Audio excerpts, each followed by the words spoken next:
मंच को प्रणाम, आप सभी की उपस्थिति को नमस्कार। आप सभी को मेरा यथोचित अभिवादन। शंभू जी बहुत अच्छा पढ़कर गए, आपने उनका भरपूर साथ दिया। वो दरअसल यूपी पुलिस के लिए काफ़ी कुछ कह रहे थे कि पुलिस लोगों को सताती है, पर मुझे लगता है कि सबसे ज़्यादा सताई हुई जो लोग हैं वो पुलिस ही होते हैं। ख़ास तौर पर ये जो युवा नेता टाइप के लोग होते हैं, पार्टी के कार्यकर्ता होते हैं, वो सबसे ज़्यादा पुलिस को सताते हैं। मतलब अगर किसी मोड़ पे पुलिस इनको पकड़ लेती है तो आलम ये होता है कि जब महिमा का ढांचा लगने लगते हैं। किसी का मैं परिचय करा रही थी कि मिलिए इनसे, ये अनुज कपूर हैं, पर मैं अनुज तक ही पहुंची थी, कपूर बोल भी नहीं पाई थी। उसके पहले ही उन्होंने कह दिया कि मैं विधायक जी का भतीजा हूँ। मतलब उनका परिचय सिर्फ इतना था कि वो विधायक जी के भतीजे थे। मतलब एक व्यक्ति का परिचय यहाँ तक सीमित हो जाता है कि वो डीएम के भाई होते हैं, एडीएम के भांजे होते हैं या विधायक के भतीजे होते हैं। और पुलिस की क्या दुर्गति होती है कि जब दूसरों की महिमा से लोग चलते हैं, कि जब महिमा का ढांचा लगने लगते हैं, जब महिमा का सांचा लगने लगते हैं, अच्छे ढांचा लगने लगते हैं, किसी मोड़ पर पुलिस पकड़ ले इनको, तब नेता इनके चाचा लगने लगते हैं। तो ये जो यूपी पुलिस है, बहरहाल आप बहुत अच्छा सुन रहे हैं। प्रेम पढ़ूंगी और आप बड़े मन से सुनेंगे, क्योंकि बीते 2 वर्ष में भी आपने मुझे बहुत अच्छे से सुना है। मैं तीसरी बार देवा आ रही हूँ, ये आपका प्रेम है। मैं इसके लिए संजय बली साहब का बहुत धन्यवाद करती हूँ कि आपने मुझे फिर से याद किया, और आपके बीच में मैं हूँ। अजय सिंह लेखपाल जी हैं, उनका भी मैं धन्यवाद करती हूँ। मैं पढ़ती हूँ 4 पंक्तियाँ आपको। उसके पहले मैं एक बात कहना चाहती हूँ कि एक सच्चा कवि और एक सच्चा कलाकार वो होता है जो समाज को जोड़ने की बात करता है, समाज को तोड़ने की बात नहीं करता है। और हम छोटे बीहड़ों में भी हमने कवि सम्मेलन किए हैं, बड़ी मेट्रो सिटीज़ में भी हमने कवि सम्मेलन किए हैं, मुशायरे किए हैं। हमने भारत में लोगों की करीबी को बहुत करीब से देखा है। भारत में होने वाली लड़ाइयाँ, दंगे, ये भारत की तस्वीर नहीं है, पर देवा शरीफ में होने वाला ये कवि सम्मेलन, ये सरस्वती माता की तस्वीर, और इन पर फूल चढ़ाते हुए आप, ये हमारे भारत की असली तस्वीर है। इस जिम्मेदारी को सहेजना आपका भी काम है, इस मंच का भी काम है, और हम सबका काम है। क्योंकि तुमको जो भी दुनियादारी लगती है, तुमको जो भी, आप जुड़िएगा मुझसे, तुमको जो भी दुनियादारी लगती है, इन कामों में हिम्मत भारी लगती है। तुमको ये सब गैर ज़रूरी लगता है, मुझको अपनी जिम्मेदारी लगती है। वाह। तो आप सभी जिम्मेदार लोग यहाँ पर बैठे हैं। मैं 4 पंक्तियाँ पढ़ती हूँ, आपका प्रेम मिलेगा तो अच्छा लगेगा। सुने। वाह। दिल से सुहानी याद का साया नहीं गया, दिल से सुहानी याद का साया नहीं गया। क्यों राबता किसी से निभाया नहीं गया, दिया अपनी कसम थी आपकी बस इसलिए, दिया अपनी कसम थी आपकी बस इसलिए, आँखों से एक आंसू भी बहाया नहीं गया, आँखों से एक आंसू भी बहाया नहीं गया। आप अच्छा सुन रहे हैं, पर आपके सुनने में थोड़ी सी कसर है। देखिए, हम आपके दरवाजे तक आना जानते हैं, हम कलाकार हैं, हमको भगवान बहुत संवेदनशील बनाकर भेजता है, पर हम में थोड़ी सी सेल्फ रिस्पेक्ट होती है कि हम आपके दरवाजे तक आ सकते हैं, हम दस्तक दे सकते हैं, हम दरवाजे को नहीं तोड़ सकते हैं। दरवाजे को खोलना है, हमें वापस भेजना है, ये आपके ऊपर है। दस्तक ही देते हैं और थक जाते हैं, दस्तक ही देते हैं और थक जाते हैं, पैर हमारे इस हद में रुक जाते हैं। हर सपना दहलीज से वापस लौटा है, हम कायर बस दरवाजे तक जाते हैं। वाह, तो इस दरवाजे को बहुत खोलिए जो वाह, हमारे और आपके वाह, बीच में। बहुत अच्छे। अब पढ़ती हूँ, सुनिए। इस तीरगी से दिल कभी काला नहीं पड़ा, उम्मीद पर भी कोई जाला नहीं पड़ा, उसको हुआ है घाव यदि पाँव में तो फिर उसको हुआ है घाव यदि पाँव में तो फिर मेरी हथेलियों में क्यों छाला नहीं पड़ा, बहुत अच्छे, वाह, वाह, वाह। मेरी उसके हकीकी है ये, वाह। हथेलियों बहुत अच्छा। में क्यों छाला नहीं पड़ा।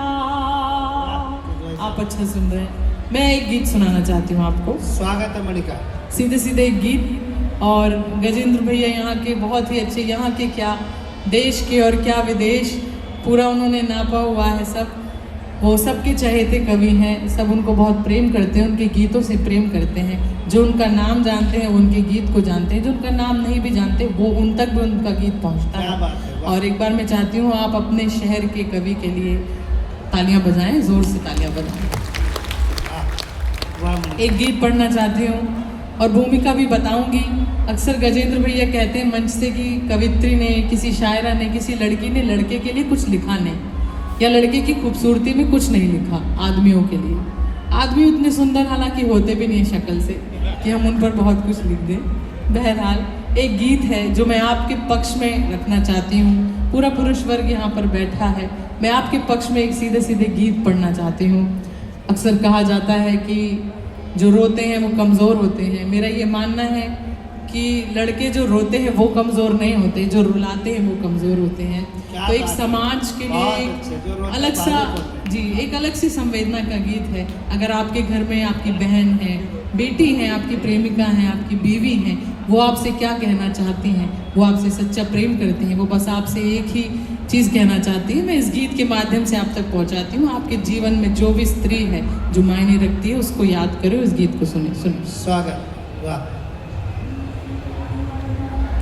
अधिक नहीं चाहा है तुमसे, अधिक नहीं चाहा है तुमसे, बस इतना अधिकार जताना, जैसे सुख में रखा है वैसे दुख में साझेदार बनाना। अधिक नहीं चाहा है तुमसे। आपकी तालियां और आपकी वाह मिलेगी तब मुझे अच्छा लगेगा। गीतों को होठों तक लाना मुश्किल है और फिर हंसकर दर्द ये गाना मुश्किल है। तुमसे ना तो किससे ये उम्मीद करे, साथ निभाओ, साथ निभाना मुश्किल है। बहुत अच्छे, वाह। अब सुनिए। अधिक नहीं चाहा है तुमसे, बस इतना अधिकार जताना, जैसे सुख में रखा है वैसे दुख में साझेदार बनाना। द्वार बजाएंगी तकलीफें तो दरवाजा मैं खोलूंगी। अगर एक स्त्री दीपावली का पहला दिया आपकी चौखट पर रख सकती है तो आपकी चौखट पर आई पहली मुश्किल का सामना भी वो कर सकती है। ये महिलाएं यहाँ पर बैठी हैं मेरी बड़ी बहन के समान, में उनकी जमानत में कह रहे हैं। द्वार बजाएंगी तकलीफें तो दरवाजा मैं खोलूंगी। कुछ दिन की मेहमान है ये भी, इनसे हंसकर मैं बोलूंगी। विपदा जीवन का पहलू है, इस पहलू से हार न जाना। विपदा जीवन का पहलू है, इस पहलू से हार न जाना। जैसे सुख में रखा है वैसे दुख में साझेदार बनाना। अधिक नहीं चाहा है तुमसे। और अक्सर कहा जाता है कि क्यों रो रहे हो, लड़की हो क्या? मैं तब पढ़ती हूँ, सुने। रोने से पुरुषत्व किसी का आहत नहीं हुआ करता है। रोने से पुरुषत्व किसी का आहत नहीं हुआ करता है। ऐसा कौन हुआ तुम जिसको जग में नहीं छुआ करता है। रोने को कंधा मेरा है, रोने को कंधा मेरा है, इस पर अश्रुधार बहाना। जैसे सुख में रखा है वैसे दुख में साझेदार बनाना। क्या बात है, नहीं वाह, चाहा है तुमसे। वाह, बहुत आभार। आप अच्छा सुन रहे हैं, मुझे शिकायत नहीं है आपसे कि आप तालियां नहीं बजा रहे हैं। हालांकि ये इशारा होता है ये बताने के लिए कि हमें आपसे बहुत शिकायत है। इसका अर्थ है कि एक बार जोरदार तालियां होनी चाहिए। अब हमें बार बार कहें ताली बजाने के लिए। देखिए, कहने सुनने की जो आज़ादी है वो क्या होती है, हम कुछ कह लेते हैं, आप सुन लेते हैं, आप सुन लेते हैं इसलिए हम कह लेते हैं, हमारी तकलीफ आधी हो जाती है। एक स्त्री का जो दायित्व होता है उसके जीवन में जो भी पुरुष है उसके लिए, मैं पढ़ती हूँ सुन। कुछ तकलीफें ऐसी हैं जो कह लेने से कम होती है। कुछ तकलीफें ऐसी हैं जो कह लेने से कम होती है। कहने सुनने की आजादी भावों का मरहम होती है। तुम दफ्तर से आकर मुझको, तुम दफ्तर से आकर मुझको अपने दिल का हाल बताना। तुम दफ्तर से आकर मुझको अपने दिल का हाल बताना। जैसे सुख में रखा है वैसे दुख में साझेदार बनाना। अधिक नहीं चाहा है तुमसे। बहुत आभार। गीत का आखिरी बंद, ये थोड़ा नाजुक है, इसको भी संभाल लीजिएगा। पीछे लोग खड़े हैं, मुझे पता है आप मुझसे गजल सुनना चाहते हैं, पर मैं ये गीत पढ़ना चाहती थी। मैं 2 वर्ष से देवा रही हूँ, कुछ नया सुनाने की इच्छा थी, इसलिए ये नया गीत आप तक मैंने पहुँचा। अंतिम बंद पढ़ती हूँ, सुनिए। ऐसा थोड़ी है कि संग बस सहज राह में पैर चलेंगे। ऐसा थोड़ी है कि संग बस सहज राह में पैर चलेंगे। वादा अगर किया है तो हर कठिन मोड़ पर साथ रहेंगे। मुझे जरूरी सा लगता है, मुझे जरूरी सा लगता है तुम पर आया भार उठाना। मुझे जरूरी सा लगता है तुम पर आया भार उठाना। जैसे सुख में रखा है वैसे दुख में साझेदार बनाना। अधिक नहीं चाहा है तुमसे, बस इतना अधिकार जताना। जैसे सुख में रखा है वैसे दुख में साझेदार बनाना। आप बहुत अच्छा सुन रहे हैं, आपने बहुत अच्छा सुना। परवेश जी यहाँ पर बैठे हैं, वो भी बहुत अच्छा सुन रहे हैं। और बहुत अलग अलग जगह से, फतेहपुर से लोग आए हैं, बाराबंकी, लखनऊ से लोग आए हैं, सीतापुर से लोग आए हैं, प्रयागराज से भी लोग आए हैं। मैं सब तक प्रणाम पहुंचाती हूँ और सीधे सीधे एक गज़ल पढ़ना चाहती हूँ, जिसके लिए इन दिनों देश और विदेशों में कुछ यात्राएं तय हुई। ये आपका प्रेम रहा और